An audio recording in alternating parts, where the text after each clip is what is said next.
कहानी की शुरुआत में नीमा और जाना स्विमिंग पूल में देखते हैं कि एक डायमंड रिंग गिरी हुई है। दोनों बहनें उसे निकालने के लिए तुरंत पानी में डुबकी लगाती हैं, लेकिन रिंग खोजते समय जाना के पैर पूल में फिल्टर में फंस जाते हैं। नीमा तुरंत अपनी बहन की मदद करने के लिए पहुंची। उसे अंदाजा भी नहीं था कि कितनी बड़ी खतरा आने वाला है। पूल मैनेजर डी ग्रेडी को लगा बाकी सब लोग जा चुके हैं। उसने पूल को बंद करने वाला बटन दबाया, घर की ओर चल दिया। तभी भारी फाइबर ग्लास सरकते हुए पुल बंद होने लगा। नीमा ने उसे देखा, पूरी ताकत से जाना के बाल छुड़वाए, बड़ी तेजी से ऊपर आए, लेकिन बहुत देर हो चुकी थी। पूल कवर पूरी तरह से बंद हो चुका था। दोनों बहनें जोर जोर से मदद के लिए चिल्लाई, लेकिन वहाँ आसपास कोई नहीं था। उन्होंने पूरी ताकत से कवर को धक्का दिया, पर वह हिला तक नहीं। और सबसे बुरी बात यह थी कि पूल पूरे 1 हफ्ते के लिए बंद किया गया था। वे बाहर निकलने की कोशिश करने लगी, लेकिन उन्हें कवर में एक छोटा सा छेद दिखा, पर वह छेद इतना छोटा था कि उसमें एक हाथ भी बाहर नहीं जा सकता।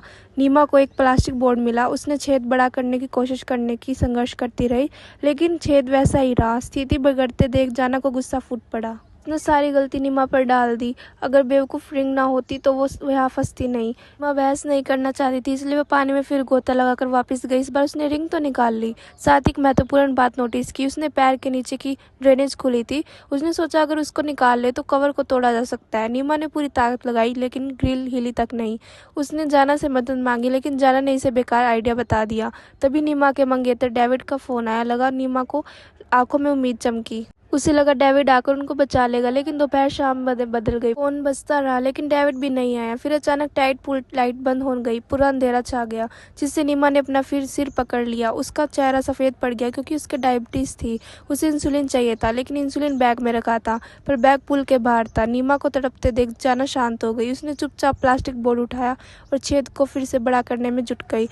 4 घंटे बीत चुके थे। अचानक पुल की लाइट फिर जल उठी। वो वही थी, क्लारा, नाइट शिफ्ट की सफाई कर्मचारी। बहनों ने तुरंत कवर पर प्रहार किया, चिल्लाई, लेकिन क्लारा ने उनकी आवाज़ अनसुनी कर दी। वह नीमा के वॉलेट में पैसे ढूंढने लगी, लेकिन थोड़ा सा कैश पाकर निराश हो गई। उसने पुल के सिक्योरिटी कैमरा बंद कर दिए और दोनों बहनों के पास आकर बातें करने लगी। असल में क्लारा चोरी के इल्ज़ाम में हाल ही में जेल से आई थी। उस पर बहुत कर्जा था और उसे पैसों की सख्त जरूरत थी। उसने योजना बनाई कि दोनों बहनों से पैसे वसूले जाए। उसने नीमा के बैंक कार्ड का पिन मांगा, तो दोनों को एहसास हुआ कि दोनों को ब्लैकमेल किया जा रहा है। अचानक गुस्से से क्लारा पर चिल्ला उठी। क्लारा ने पूल का हीटिंग सिस्टम बंद कर दिया और पानी बर्फ जैसे ठंडा होने लगा। मजबूरन नीमा ने पिन दे दिया। क्लारा बोली वो जाकर पैसे निकाल कर लौटेगी, फिर उन्हें बाहर निकालेगी। बहनें ठंड से कांपती रही और क्लारा का इंतजार करती रही।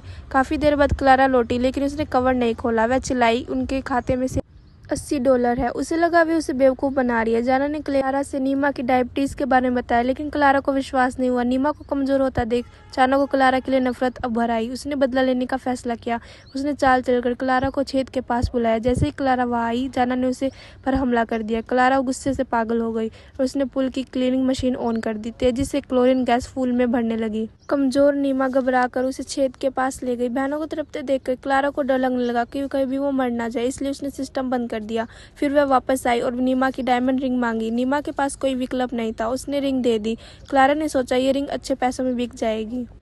अब इन्हें ब्लैकमेल नहीं करना चाहिए, इनसे कुछ और नहीं मिलेगा। इसलिए वह कंट्रोल रूम में कवर खोलने गई, लेकिन पासवर्ड डालकर भी कवर नहीं खुला। क्लारा घबरा गई। वह किसी को बुलाने की हिम्मत भी नहीं कर सकती थी, नहीं तो उसे फिर जेल में जाना पड़ता। इसलिए उसने दोनों बहनों को वहीं छोड़ दिया और वहाँ से चली गई। जाना ने गुस्से से चीख लगाई। उसने देखा नीमा बेहोश हो गई है, बिना इंसुलिन के। अब आखिरी उम्मीद एक CPR थी। जाना डर रही थी कि पहले उसी की वजह से बाल फंसे थे, लेकिन अब नीमा को बचाने के लिए उसने हिम्मत जुटाई। पानी में गोता लगाया। पहले तो प्रयास असफल हुए, फिर उसे स्विम सूट की स्ट्रैप मिली। उसे पकड़कर उसने तीसरी बार प्रयास किया। ग्रिल निकल आई। वह सतह पर आई। ग्रिल से कवर पर वार किए। कवर पर दरार आई। फिर और मार, फिर और कवर टूट कर निकल गया। जाना ने नीमा को बाहर खींचा, तुरंत उसे इंसुलिन दिया। नीमा की सांसें लौट आई। ऐसे ही जाना ने राहत की सांस ली। उसने देखा कि क्लारा वापस आ गई। इस बार बंदूक लेकर। उसे डर था अगर दोनों बहनें जिंदा बच गई तो जेल वापस चली जाएगी, तो वो उन्हें मारने आई थी। जाना ने रोते हुए वादा किया कि वो किसी को नहीं बताएगी। यह सुनते ही क्लारा रुक गई और बंदूक नीचे कर दी और रिंग वापस कर दी। जाना ने तुरंत 911 पर कॉल किया। वादा के अनुसार क्लारा को जाने दिया और दोनों बहन बच गई।